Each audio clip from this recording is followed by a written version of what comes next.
Mr. Ray. Angela is applying to join the library. Listen to the conversation and complete the form below. First, you have some time to look at questions 1 to 5.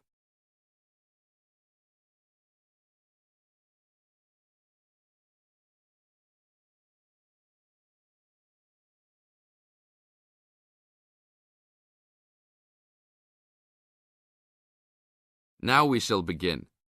You should answer the questions as you listen, because you will never hear the recording a second time. Hello, how can I join the library? Well, you need to make an application. Would you like to do it now? Yes, if I can. One moment and I'll get the form. Now, I just need to ask you a few questions before you sign at the bottom. Okay. Your full name, please. Angela Mary Price. Price? Yes, that's right. Okay, and your address? Apartment 3, 86 Bridge Street, Pimlico. Bridge Street. That's just near here, isn't it? Yes, not very far. Good. So the postcode must be 2065, right? Yes, that's right. Now, your telephone number. I need both home and work if you have them. My home number is 8763-5142, and work is 8456-1307. Do you need anything else, like ID or something? Yes, your driver's license will do, if you have one. Right. It's easy to remember. I know it by heart. 4040AC. I'm afraid I'll also need to see it. Okay, here it is. Thanks. And your date of birth, please? 24 March 1981. Okay, thanks. That's the most important part completed. But if you don't mind, I'd also like to ask you a few questions for a survey we're conducting. Yes, that's okay. Now you have some time to read questions 6 to 10.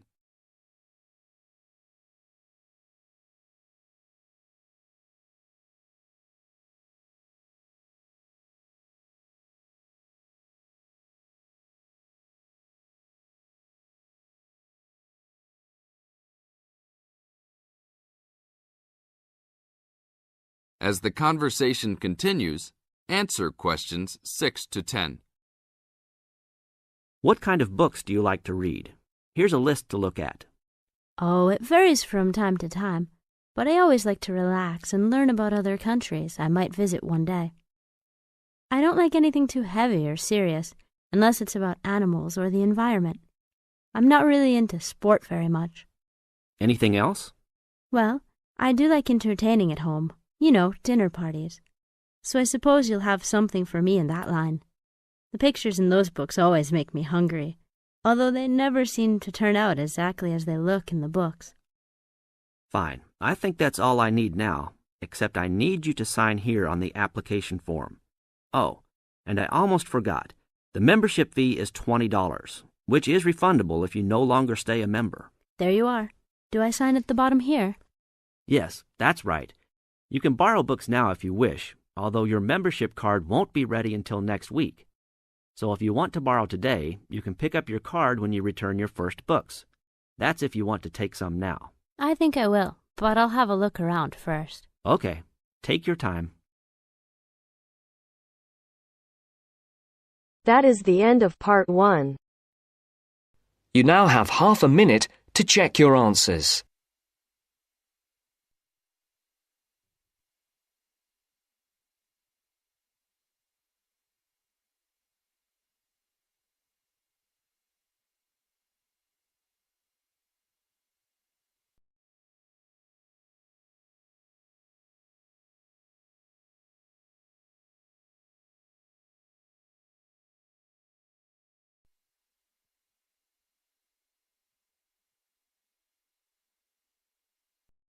Part 2.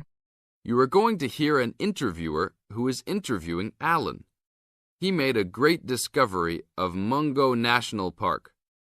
First, look at questions 11 to 15.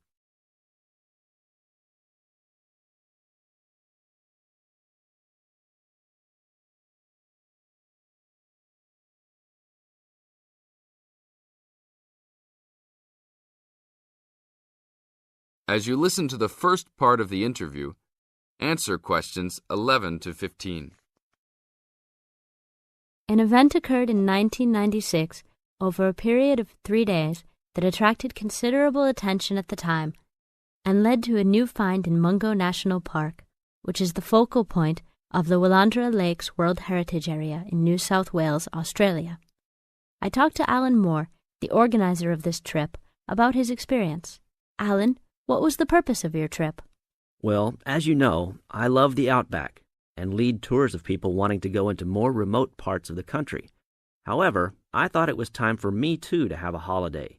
So I packed up my family and we went to Mungo National Park. Why did you choose this location? It holds a record of Aboriginal life stretching back over 40,000 years. And of course, I wanted my young kids to be amazed by the main feature of the park, the remarkable Walls of China, as they're called, where wind and water erosion have exposed this long history. I see. What was the weather like? It was unusual for that time of year. The rain was just one continual downpour after another. We were always soaked to the skin. So we decided to cut our holiday short and only stayed 3 days in the end. However, it was eventful. The obvious problem was to get back to the nearest town, a small place called Burunga. But the dirt roads out there are always impassable after rain, so we settled down for a long, wet wait in the park. We didn't really mind because the scenery was so interesting. However, the kids wandered away without our noticing, and eventually we realized they must be lost. So we used our two-way radio to contact the park rangers and the police, and a helicopter was sent. Luckily, the kids were found within a few hours, but they'd made an important discovery. Now look at questions 16 to 20.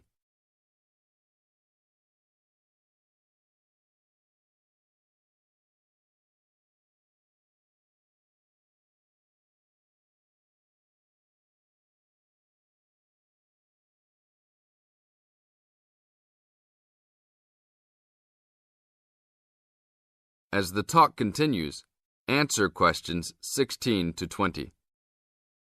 So, the trip was also eventful for another reason, wasn't it? Yes. They led us to some ancient Aboriginal art. The kids had taken shelter in a very small, low cave that was difficult to see from the outside. We were lucky to have another family camping in our location. When they heard us calling the kids, they immediately helped us search for them, and as the hours went by, they also provided us with much-needed support and encouragement. We really appreciated their help, and as we were already soaked through after looking for the kids for a couple of hours, they even made sure we had enough dry clothes to wear.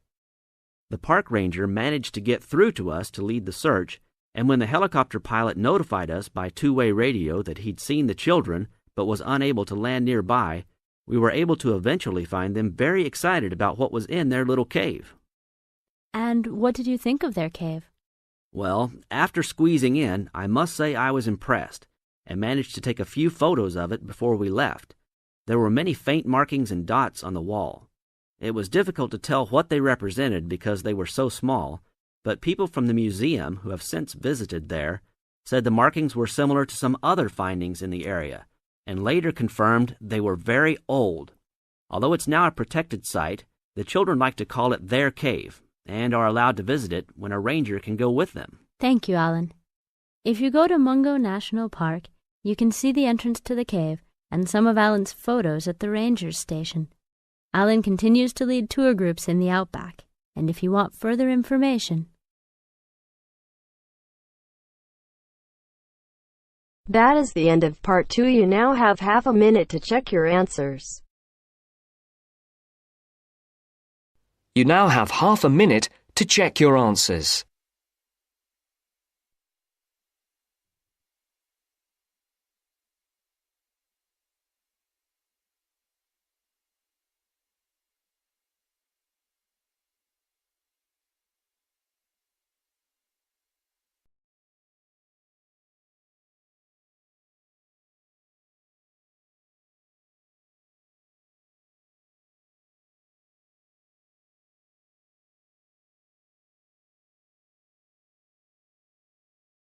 Now turns to part 3. Part 3. You'll hear two university students discussing a social science lecture they attended. First, you have some time to look at questions 21 to 24.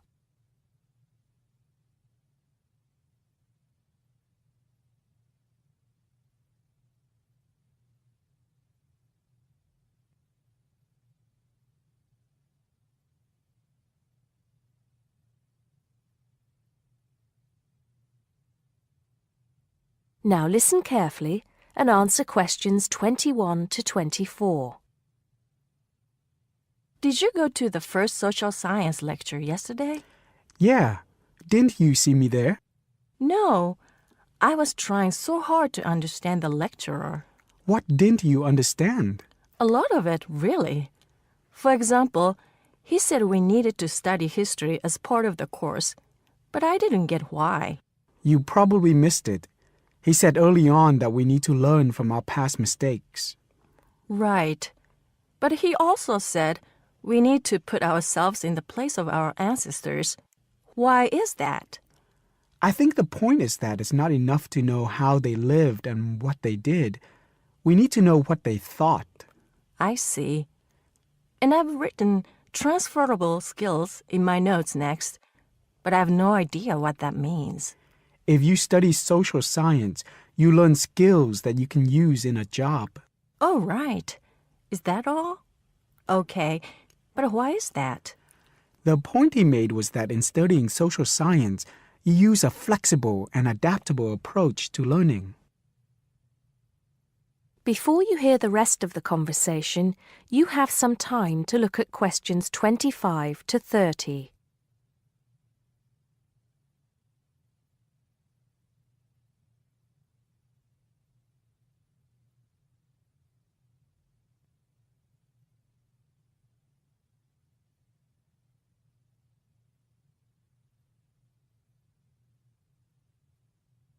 Now listen and answer questions 25 to 30. He also kept mentioning all the other subjects we will need to study as part of the course. I didn't write them all down, did you? Some of them. I think I can make sense of my notes. The first one was anthropology, which he said would cover prehistory and archaeology as well. Okay. Then there's economics. I wrote down that this was not meant to mean that we will spend all our time looking at economic theory, but more that we need to see how humans behave. That's good. I don't think I could handle economic theory. He said something about education too, didn't he? Yeah. He said we'll be looking at how cultural information is handed down from one generation to the next through teaching children. He said we'd be focusing on geography too, but I can't really remember which aspects. Can you? I noted it down, I think. Here we are, yes, particularly in relation to urban planning. It's law that I got confused about. I didn't understand why he linked that to economics. I think he meant that laws affect the way wealth is distributed. That makes sense. Now, what are the science wars? Okay, I did get that. The science wars are about how social science collects information. In sociology and social work, and in social science generally, they can only study patterns of behavior and observe. If you compare that to the way scientists work in physics or chemistry, it's very different because they use specific experiments that can be tested and which give concrete answers. Social studies is often accused of being unscientific. That's all. Okay. But it still looks like a good course, doesn't it? You don't have any regrets, do you? None at all. I'm looking forward to it. That is the end of part 3. You now have half a minute to check your answers.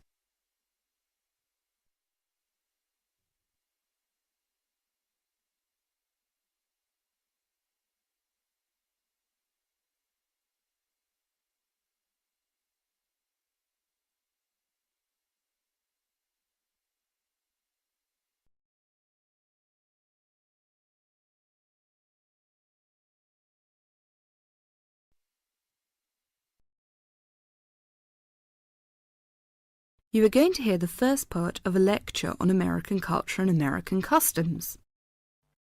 First, you have some time to look at questions 31 to 40.